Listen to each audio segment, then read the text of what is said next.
Welcome to Behind the Creator. Now, before I get started and before I let this gentleman introduce himself, I want to give you guys a couple of announcements. We're going to be talking a lot about photography today. We're going to be talking about a lot of cool things, but there will be a link in my Instagram bio to subscribe to this podcast. Now, I've given it a slight name change and you guys are going to notice that, but that's only because I want to be brief and I want to be concise about what this podcast is about. This podcast is about the artist, the creator, and everything in between. It's behind the scenes of the content creator industry and supporting you, the artist, the people that are actually making this content, and how incredibly important it is to be able to support the people that are actually influencing the entrepreneurs that are putting out all of this super motivational content that's saturating this incredible industry that we're a part of. So before I introduce this incredible gentleman here, I want to talk a little bit about who he is.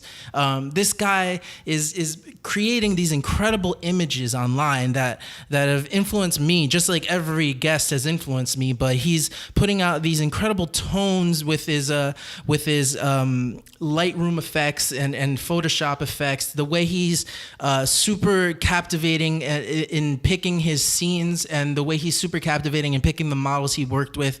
If you've seen my Instagram, he's worked with me as well, so I'm kind of giving myself a compliment there. But the way that he structures all of his content and how committed he is to his art, I think it says something to the way photographers are nowadays, that they're more of artists than they are of entrepreneurs.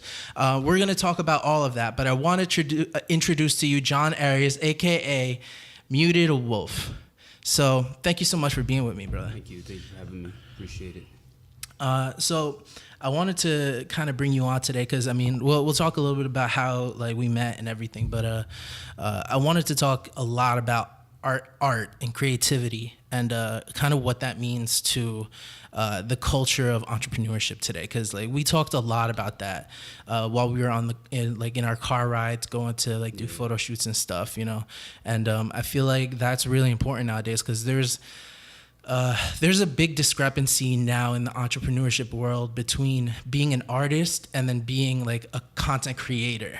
Right. It's where's the difference? How do you get paid for your art versus how do you do art just to get by in life? So maybe you could talk a little bit about how we met, and then we can get into some of the creative stuff and the art stuff. Okay. How did we meet? Oh, it was through Abe, right? Right. We met through Abe. So I think it was I can't even remember. I mean, we were supposed to do. We had that gig with the restaurant, right? So that's how we met. Right. Massage. Yeah. So that was pretty cool how we met there. After that, we started vibing. But yeah, I mean. Yeah, I'm glad I met you, man. Here I am. This is. So what was it when we were first started working together? I know that there was a lot that you were trying to do. I mean, you still did have a job and you were still trying to do photography at first. So what were some of the things that you were going through within that process to try and kind of balance being a full-time photographer and doing your full-time job? Man, it's a lot, man. It's definitely a lot. At the end of the day, we all got bills. We all got to pay. We got to. Can I curse here? Bro, you do whatever you want. So we got shit to do. We got bills to pay. So, yeah. Transitioning, man, handling it, it was rough, man, because there's that scary factor where it's is this gonna work out? Is it not gonna work out? I know when we first met. I was doing more event photography. That's right. You were doing the CrossFit events. Yeah. So I was doing all that fitness, CrossFit events, stuff like that. And I was just trying to find myself in gigs where they pay me. You know, so eventually I could just get out of my 9 to 5 and get into this world. Right. But then I found out that if you do. If you start doing art shit, shit that you're really passionate about, eventually that's gonna work out more than you trying to going for that money, going for that green, I want to do this because this is gonna pay. If you just do your if you do your shit what you're passionate about, eventually people are gonna come by and say, "Yo, I really like your stuff. I want to work with you." You know. I think that you had this awesome story about working with CrossFitters that I wish I really want to kind of break into again, because it illustrates perfectly where photographers kind of line up within the entrepreneurship world. Because CrossFit, for those of you that don't know, is like a super tight community, and there's a lot going on within that community, and there's like you were telling me, there's not that much money to be made within that community as far as creativity. As far as creativity, no. Right. There's not. But the entrepreneur side is like huge, and there's tons to be able to do there. Right. So maybe you can touch on, and you don't have to name names or anything like that, but you could touch on kind of what you went through within that, because I think that's super interesting.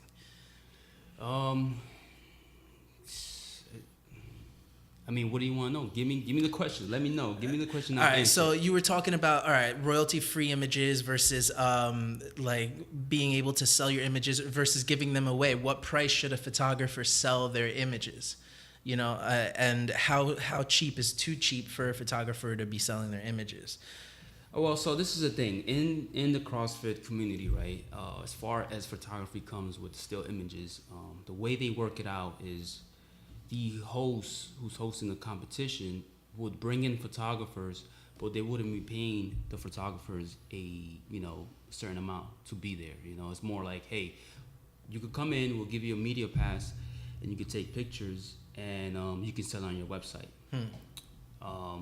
It's like designated by the brand CrossFit, by the show. It's by the show, right? Whoever's hosting, whoever's making the competition, right? Okay.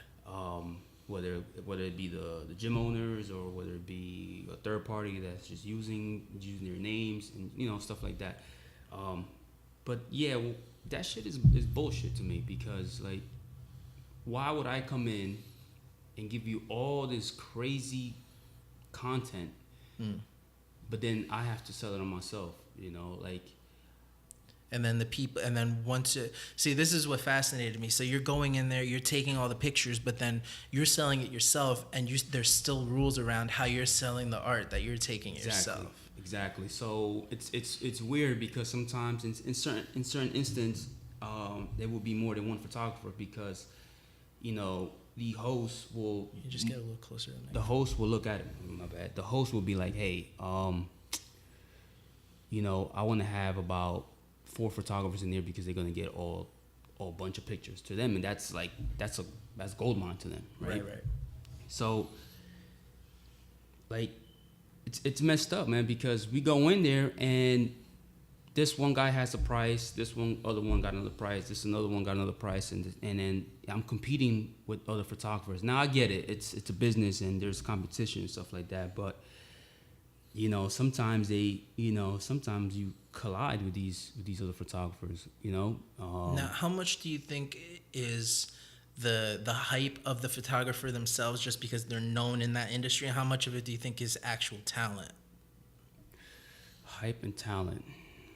Because like, somebody could be well known in the CrossFit community, or any industry, right? Any kind of niche, just because they've been in that community as a photographer for a long time. Take like an Annie Leibovitz for the celebrities or something like that, versus somebody that kind of comes in and is a trailblazer, and they're really talented and they're up and coming. So maybe their price points are different because they're up and coming, but they're more talented than somebody who's just been in the industry for a long time, and they just have all the hype. Man, listen, it's hard, man. I tell you that it's really hard to tap into that world, because if you're established in there and you got the hype, you're gonna get it. You're gonna get the gig. But the end of the day is, are you getting paid for it? You know what I'm saying? Like, yeah, it's that's like saying right now, right? I'm a photographer, and a rapper comes up to me, well known, let's say Drake comes up to me and says, "Hey, I want you to take pictures of me. I'm on tour. Come with me, right? And use me for like, doesn't pay me, like, right. But then I have like, hey, you have Drake in your portfolio, but do I get paid for that though? Right. Like, I get it. I'm gonna be hyped up, but am I getting paid? you know, like I need to get paid, you know, like at the end of the day, I got bills, you know, like I need to get paid for this gig. So that brings up an awesome question, because right now there's a lot of that going on, right? You'll see it all over Instagram. You'll see it all over the place with creatives. It's like add value, do work for free, and eventually on the back end you're gonna get paid. I see a lot of that shit. Yeah, and it's good, and trust, I get it. When you're up and coming, and you're like, I'm still going through it, and yeah, I'll do a couple services for free and stuff like that if I see if I'm gonna gain something out of it, right? But sometimes they ask for too much, man. Right. You know, it's like there's a saying in Spanish, and you know this because you're Hispanic, but it's like they take, in Spanish it says you give them the hand and they take the whole arm. Yeah. So you know, it's funny because I was reading an article, and they were talking about pop-up photographers. Have you ever heard that? What's a pop-up? Pop-up photographers are, well, we are now in this generation where all you see, almost like like everybody's just popping up, you know, like I see. Everybody wants to be a photographer now. Right.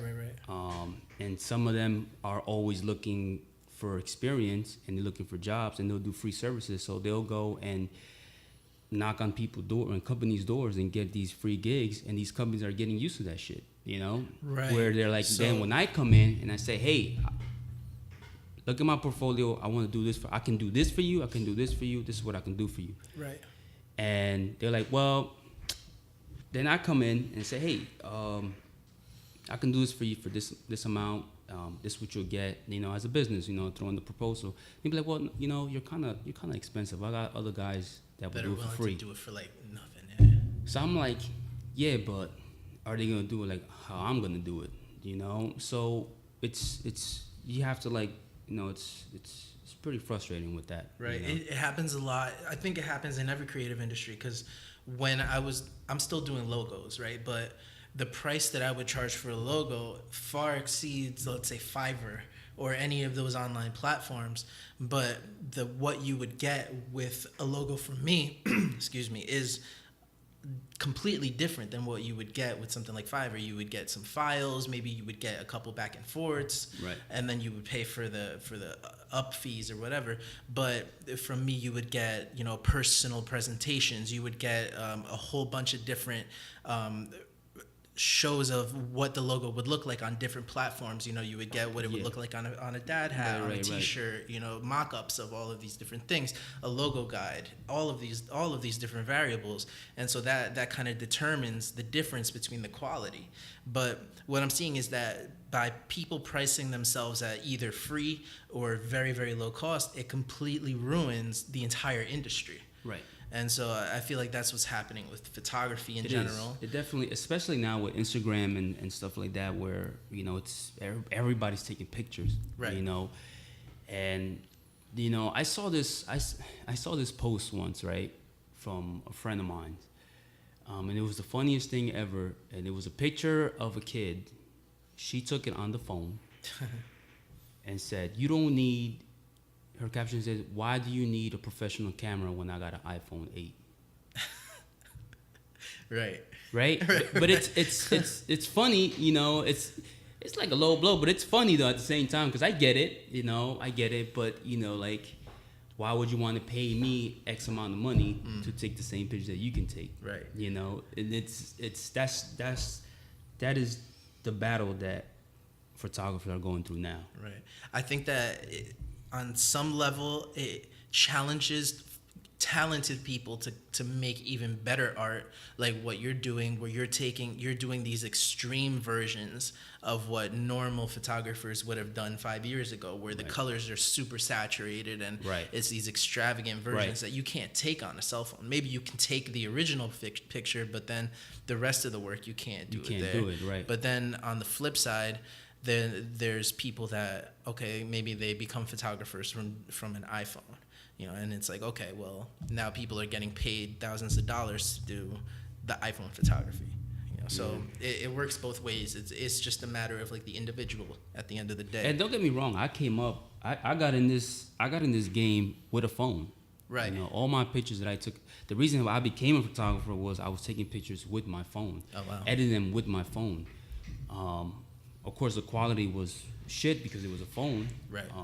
So I could only go on the IG platform. I couldn't go on the webpage. I couldn't make big file. Right. Eventually, I really fell in love. So you make the investment. right. So the iPhone photography really got me into the real photography. And now it's funny because I'm battling that, like I'm battling myself, you know, like Right. like I was like, damn, I get it, you know, because here I am, you know, I got my camera and I spend thousands of dollars on my camera. Right. But the client don't see that. The client thinks, oh well, I can do it on my phone. How come, you know, like why would you charge me that much? Like, you know, Right. it's just a battle. So let's talk about clients then, because this is another talk that we had where we were talking about how to position yourself for clients. Right. And maybe structuring the process the right way where clients would see the value in what we do as creatives. This way they would be more kind of willing to shell out maybe the budget for you know, different projects as, you know, to us as professionals, and not see us as creatives, quote unquote, but see us as like a professional person who creates numbers for their bank account. You know, Right. so how do you position yourself as a creative or another functioning business party instead of like, oh, I'm a photographer? You got to sell yourself, man.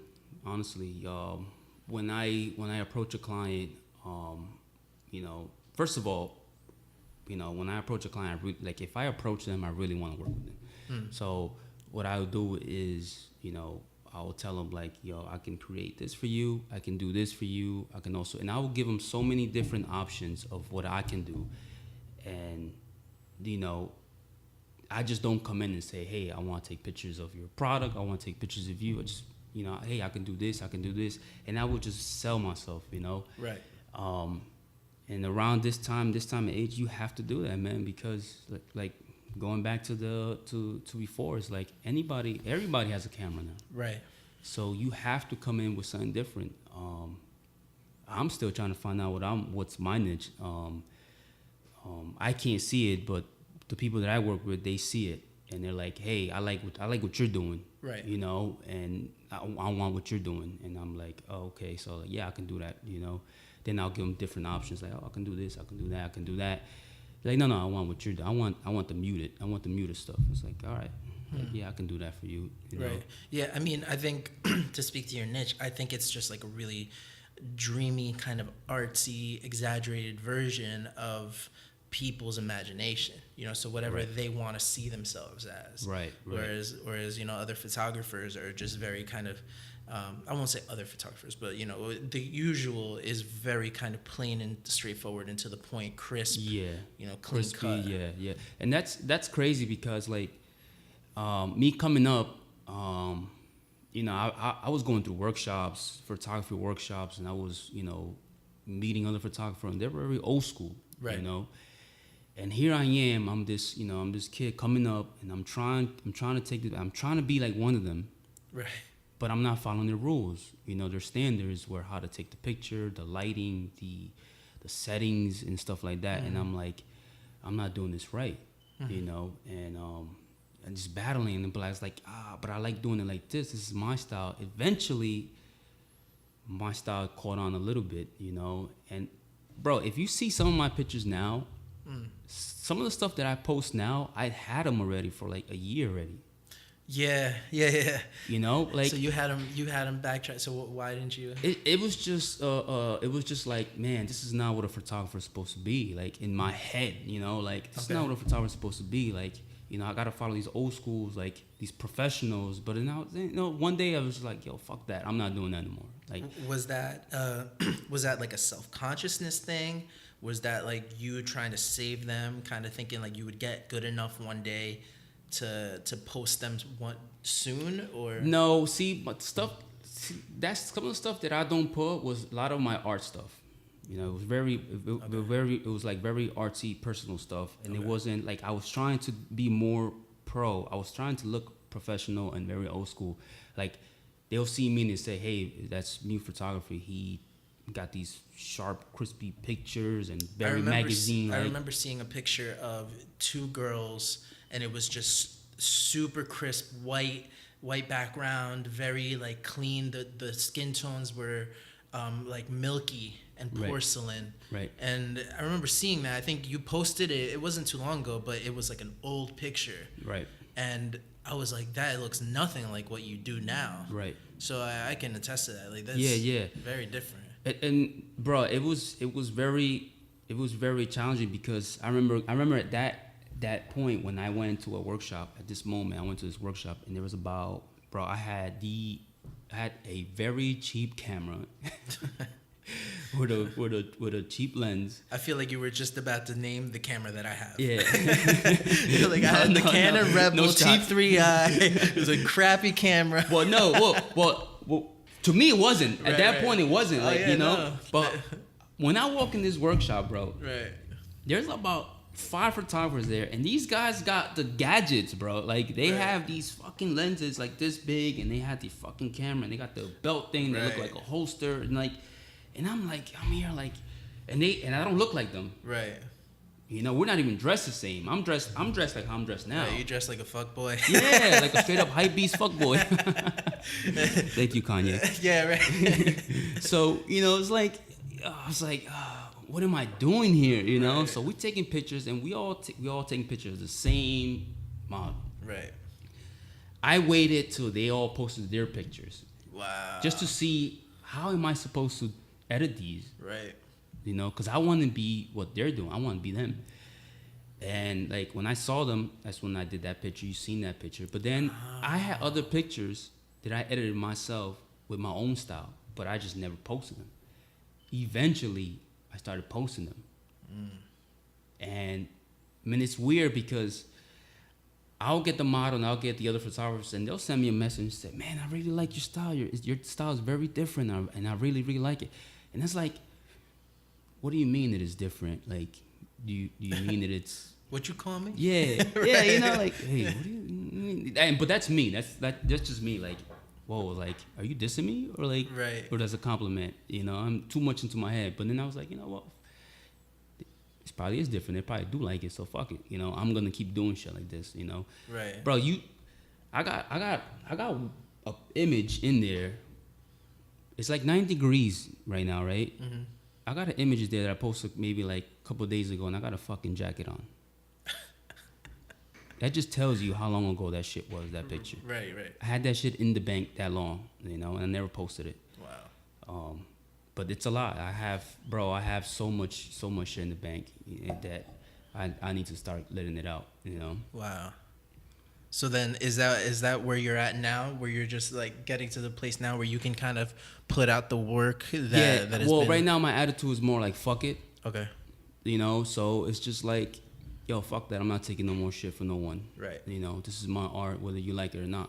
Right. You know, you want to work with me? Let's work. I'm the nicest guy ever. Like, I will go the extra mile for another creative, you know. But if you don't like me, fuck it. No, I'm no more self-conscious. Like, I want to be liked. I want to be cool. Like, I want to be part. No, fuck that. Like, yo, you either like me or not. No. Peace. Yeah, I'm kind of over the cool kids club in this whole industry too. Fuck that. I'm not down with that shit no more. And it's crazy because we had to talk one time. Remember when I told you that I had went and did an event, right? A CrossFit event, and I met a couple photographers in there. Bro, I never met, like, as a creative, you figure that you will be like a community, right? You know, right. But it's just, it is what it is, bro. They treat it as a business, and if they feel like they're threatened, they will fucking. Yeah. It would do you dirty, you know? Yeah. And it's crazy. Everybody's fun and networking and, like, you know, it's family until you're a threat. Yeah. Until you're a threat. Until everything is cool on social media and Instagram to say, hey, on your comments, say, yo, that's some dope shit, cool work, yo, you're awesome, everything. Until you're at the same place they're at in real life, shooting, doing the same thing they're doing. Right. And they'll be like, whoa, what are you doing here? Like, yo, come on, let's share this. Yeah. If we get together and do some fucking fire shit, we'll fucking kill this shit. But it's like, no, now you feel threatened. It's like, that's crazy. Right. You know? Yeah. Well, let's take a quick break on that note, and we'll be right back. So we're back with John, a.k.a. Mutedawolf on Instagram. and we are talking about the Cool Kids Club. We're talking about all things photography and what it's like to jump into that scene and really try and find your place. So when you're trying to find where to shoot, what kind of clients to work with, what's kind of your filtering system, and what kind of advice can you give to, like, let's say somebody is trying to find their place in photography or trying to figure out how to get started? Like, what kind of advice are you going to give to new photographers? Advice for new photographers. Yeah. Just fucking do it. Okay. You would just have to go out there and shoot. You hear that a lot, right? But it's the honest fucking truth. You have to go out there and take pictures. You have to take pictures. I don't give a shit what you're doing. Like, even if you're home, listen, if you're home and you're fucking around in your house and you got time to take pictures, you should get out your house and take pictures. Even don't even get out your house. Take pictures in your house. Take pictures of whatever's inside your house that you like, like a comic book or something like that. And just edit them. Take pictures, edit them, and figure new stuff out, new techniques, and figure that shit out. That's my advice. As far as new photographers trying to, like, take pictures and shit. Just fucking do it. Right. So what I want to do a lot with this podcast, because I feel like this is going to be a good place for that, is to really get into, like, the nitty gritty of the behind the scenes, but also, like, the craft itself. So, like, what are some, like, craft tips that you can give people, like programs or settings or cameras or stuff like that you found that really, like, they change your life as a photographer? So the program that I use is Adobe Lightroom. Definitely get Lightroom. I feel like that's 101 for any creative photographers, like you have to get that. Even okay, so when I found Lightroom and it was really easy for me is because I remember I told you I was taking pictures on my phone. Yeah. I was already editing pictures on my phone already. So I had software that kind of mimicked Lightroom. So I kind of knew the buttons and stuff like that. Right. But Lightroom, since I found that, it changed my workflow. So you have to, like, get Lightroom. You have to just get Lightroom and use that shit. Play with that shit and mess with that. What I do suggest, though, is shooting raw. Shooting raw. Have to shoot raw. If you're a photographer and you shoot JPEG, you're fucking up. It's the truth. You're speaking to my heart, bro. I only shoot JPEG when it's, like, quick content stuff. If you're not gonna edit them, if you're not gonna edit the pictures, shoot JPEG. Okay. If you're gonna edit them and you want to put some tones in it and you want to make it sharper or you want to do something to it, you gotta shoot raw. Okay. So right, I'll shoot raw. You're fucking up, Angel. You fucking up. Yeah, no, you're really right, because even when I was in college, like, I went to college for fashion, and all my friends, like, were in photography or graphic design and stuff like that. They would have freaking loads, and they were using Bridge back then. They weren't using Lightroom. They would have loads of raw files, and I would be like, it would just flood their computers. Yeah. And it's big. They're big files. Yeah, they're big files. That's why I can't stand it. Right. Because it's like I want to shoot raw, but then when I import the files, it's like it takes up so much room between that and then all of my video files, my MOVs. I'm just like, oh. But like you said, if you're doing, like, quick content, you shoot JPEG. If you're not gonna mess with the picture and do, like, tones and colors, there's no need of shooting raw. But if you want to, like, mess with the lighting, you want to mess with the colors, then you have to shoot raw. Right. Have to shoot raw. So what's your opinion on lighting? As far as what? Do you prefer natural lighting? Do you prefer studio lighting? Do you like to manipulate lighting? Man, you know what's crazy? I was scared of doing with lights, with strobes and stuff like that. Right. I was really nervous of doing that when I first started doing them.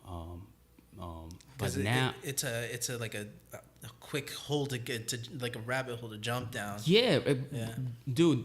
Just lighting, it's its own system, besides the technical part of your camera and the technical part of lighting. You have to combine these both elements together. And it's like, it's a monster. Yeah, but once you understand it, like, now I love shooting with light. Like, I like it. Like, I've seen you incorporating colored lights. Yeah, and I love light. Like, I love it, but natural light is always good sometimes, like, but with regular, I don't know, something about using lights and like strobe lights or whatever. It's makes the picture more crispier. Like it makes it more. I don't know. It's just something about it. Something of my own personal taste now that I like. Right. Um, Yeah, I feel like two things can be true at the same time. Like natural lighting can be good in its certain elements when you need it, and then controlled lighting has its place as well. I think it just depends on what style you're going for. Right, exactly. And it's funny because I just recently shot a model, right? And I edited one picture, but I created 4 different styles for this one picture. Wow. And I was already stuck, and I was using a little bit of everything of all my lines that I got. I could have went up to like 10 more styles if I want. I could have 100 different styles. Now I don't know what happened, but I narrowed down to 4 styles. Wow. And my mind I was going fucking insane in my head. And I had to cut myself, Wow. And I literally, like, luckily I have people around me that I'll be like, hey, what do you think about these 4? And they're, it's funny because then they'll be like, well, I don't see the difference. What's the difference? Right. And I'm like, well, look at this right here. Look at this little spot in the corner of this picture. It's different than this picture. And they'll be like, oh, okay, now I see it. Right. It's like something like that. But like you said, like you do lighting if you're trying to, you got your own style, right? So if a photographer has his own style and they go and do some lighting, there's so many options. Like depending on the style that you want to go to, like all the shit that you can maybe do stuff that you was doing with natural light. You can do it with the lighting style, or you can reverse, mix them up, do a bunch of shit. So I definitely prefer now shooting with cause I'm still trying to figure that shit out myself right now. Right. Yeah. One of my professors in college told me that when you're thinking of lighting, you have to start to see everything in a matter of darks and lights, and then in a matter of lighting. So anything that you look at, you have to kind of become obsessed with it and start to see everything in a matter of lights. No, that's shades. That is very true, bro. Because I will go when I came inside this room, I was already checking out the lighting. Right. Right. And I wasn't even checking this room's dark. No, I was literally checking where the shade origins, right? And where is it transition from the lightest to the darkest. Right. Just looking at it, like right now I'm facing you right now, but corner of my eye, I'm looking at this bright spot right there in the corner of the wall, and I'm like, damn, that shit look hot. That I want to take a picture of something in there, Damn, I didn't even catch that. Yeah. So it's like you have to get first thing you got to get obsessed with lighting. Right. Once you figure that out, it's gonna be a lot easier. I think that's a great tip for photographers in general. Get obsessed with lighting. Have to get obsessed. Go into a room, even if you're going out to dinner with your mom, your girl, or whoever the fuck you're going with. Right. You go in a restaurant, just check out the lighting.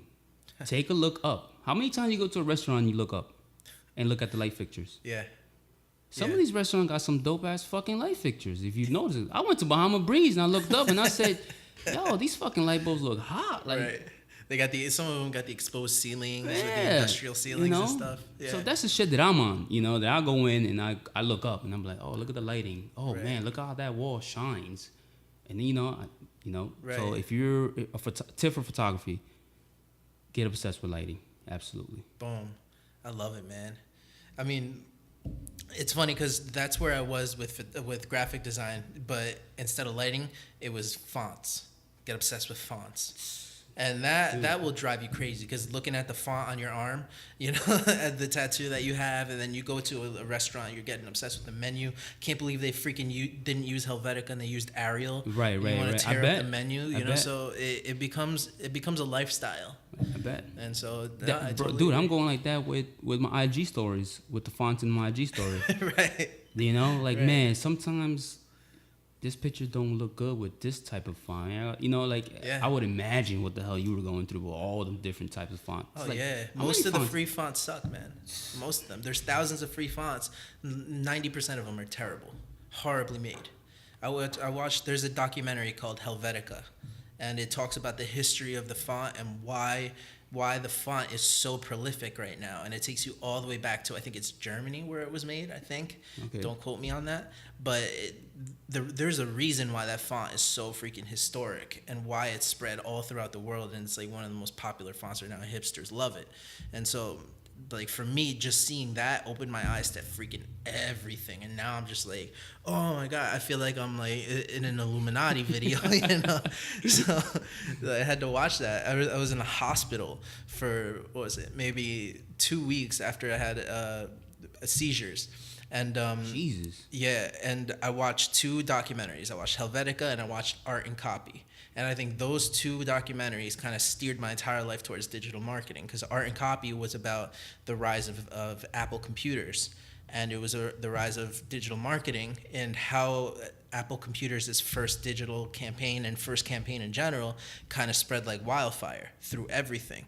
And it was fascinating to me how one company who was made in a garage, they put their entire marketing budget not into the mainstream media, but into everything else, and that spread like wildfire. And their ads were made like super simple. They were like the first company to make super simple ads with crisp photography, with like super crisp lettering using Helvetica, and it just spread like crazy because it stood out from everything else. Right. It was so wild to me, man. And I'm watching that all from a hospital bed. It's crazy, man. But yeah, dude, this has been so amazing. And I don't know if we've taken enough of people's time, but I think there's some serious value here. And I think that, I'm definitely going to have you back as the podcast continues to grow. And as, people start to ingest some of these principles and they start to kind of, live out the knowledge and the wisdom that you've given them. So, as we kind of do this, is there anything that you want to leave people with? Is there anything that you want yeah. Before I leave, if by any chance I sounded like a dick today, I don't feel bad. I'm just playing. You can't bully me, like Kanye says. No, seriously. If anybody wants to, like, listen, I'm willing to work with anybody as far as a creative. Like, I love knowledge. So there's any photographers out there, video guys, let's do some work together. Let's work. But if you're offended by how I'm saying shit today, then I'm sorry. Actually, no, I'm not sorry. So. Yeah. I support this man, and I'll put a link in down below somewhere. And Angel, I appreciate it, man, for having me here today. No, of course, brother. Of course. Where can people find you? Where can people find me? Yeah. On my Instagram at Mutedawolf, Muteda Wolf. Is that how you pronounce it? Yeah. You didn't know that? You thought it was mutated the wolf, right? I thought it was muted a wolf. Muted a wolf. Muted. Bro, I like to fuck with people's heads, man. I love it. I love it. I've been trying to figure out how to pronounce it. I don't think I honestly haven't looked at it long enough to. People call me mutated wolf, muted a wolf. Mutated some shit, and I'm like, it's just mute the wolf. Why you didn't spell it THE? Because I'm hood, bro. Yeah, I'm from the hood, man. The hood. Where you from? Patterson. Me too, bro. Yeah. Kinda. Prospect Park, Patterson. I lived in Patterson for a little bit. Then I moved to Prospect Park, then to Hawthorne, then to West Milford. So I just got more like white as I got older. Now I'm regressing. Now I'm going to Lodi. No, now I'm moving backwards. No, I was in Patterson, but I moved to Little Falls. I had to. I got 2 kids, so. That's it, man. I had to do what I got to do. But it was fun, Angel, man. I appreciate it. Thanks for having me. No, of course, brother. All right, guys. So, like I was telling you, subscribe to Behind the Creator. We are going to be setting everything up consistent for you guys. So make sure you guys subscribe, like, comment. What was your favorite part? And continue to follow along. There's going to be tons and tons of great content, tons and tons of great creators for you guys to support and follow along and learn from. There's going to be tutorials. There's going to be questions answered. There's going to be Q&As from all of these amazing creators. So stay tuned for Behind the Creators podcast. Love you guys.